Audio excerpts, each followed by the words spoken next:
राजा उत्तानपाद ब्रह्मा जी के पुत्र मनु के पुत्र थे। उनका विवाह एक बहुत ही सुंदर कन्या से हुआ था जिसका नाम सुनीति था।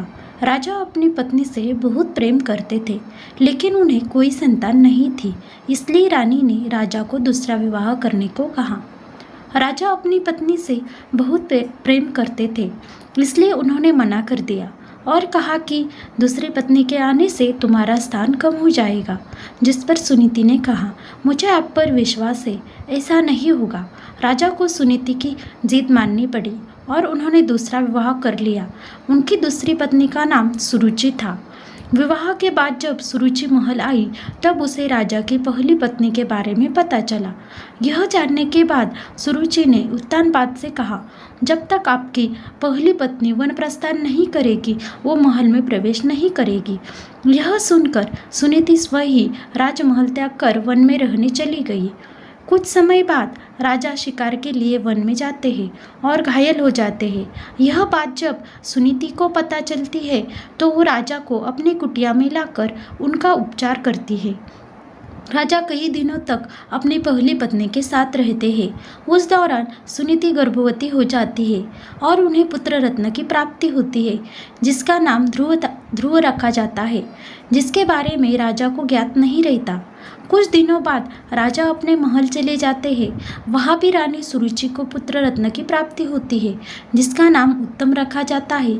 कुछ समय बाद राजा उत्तानपाद को ध्रुव के बारे में पता चलता है।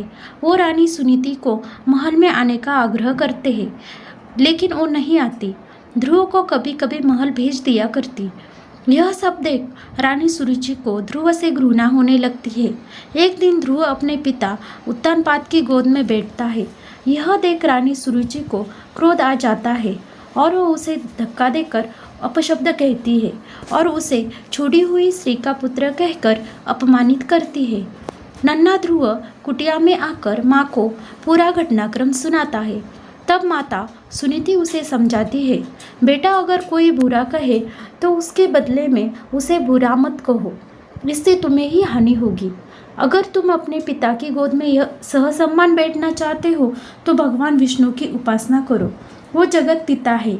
अगर बैठना है तो उनकी गोद में बैठो। बालक ध्रुव के मन में यह बात बैठ जाती है और वह यही भाव लिए यमुना तट पर नहाने जाता है।